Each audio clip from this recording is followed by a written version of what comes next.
Ghana has a significant and persistent housing deficit, with figures ranging from 1.8 to over 2 million units, meaning demand far outweighs supply. In the final part on the rent and housing crisis, George Quaiding explores possible solutions in the wake of various affordable housing schemes by successive governments. There is this growing fear that most Ghanaians may not be able to own their own homes before they die. Nonetheless, the pursuit to rent is equally a daunting task. In the wake of these teething challenges, the Ghana Tenants Union has called for the rent control to be scrapped due to its incompetence and inefficiency in protecting tenants. If all of us get it at a lower price, like all of us will be happy. But what is the situation now? The only problem now is it belongs to individuals, and they decide what to do. And now it's like that's the major boom for them, because if you don't take it, the next person will take it, and you too, you need it. Everything is for you, the tenant.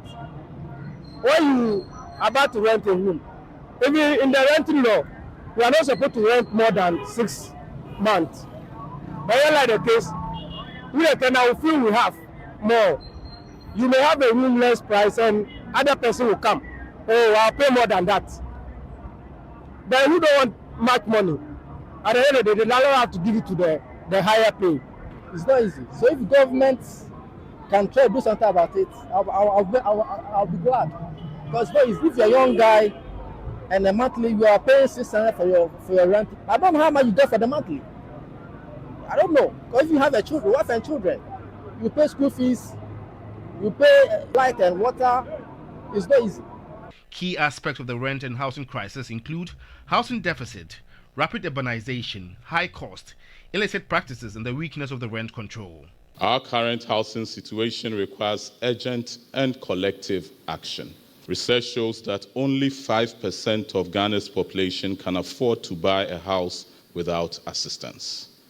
60% need support to access decent housing, while the remaining 35% require additional direct support, such as affordable mortgages and subsidies. As a government, our commitment is clear: to turn these words into meaningful change and build a future where no one is left behind, where every Ghanaian can access the dignity of a safe, secure home. No amount of legislation will solve this problem. The only thing that will solve this problem naturally and easily is let us make available a lot more affordable houses. Once the houses become available, like anything else, the cost will start to drop to its true economic level. Airbnb is fast gaining momentum in Ghana, offering substantial income to those involved. This has had an adverse impact on renting, pushing property owners to increase rent charges for the ordinary Ghanaian. The median monthly earnings for an Airbnb are around $762, with high-performing property earning over $1,443 and low-performing ones earning about $331. Actual earnings vary significantly based on location, property quality, occupancy rate, and overall market conditions. A drive through the capital exposes some unoccupied apartment whose rent charges are a total put-off. $1,000 to $2,000 monthly for studio, 1 and 2 bedroom apartments is prohibitive considering income levels in Ghana. Property owners emphasize that quoting in dollars provides some financial security.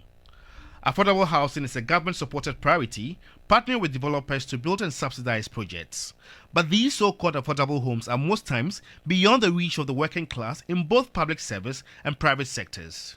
Experts suggest that the issue about rent cannot be addressed until we bridge the housing deficit, which currently is at approximately 1.8 million units as of 2021, a gap far exceeding the supply of new homes each year.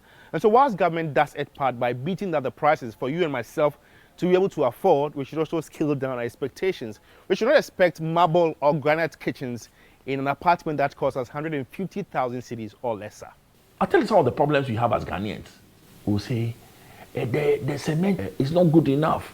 When they use hollow blocks and it's not hard enough. Why? Is there a car coming to drive the house and impact the walls? In other jurisdictions, the walls are made of wood. Yeah.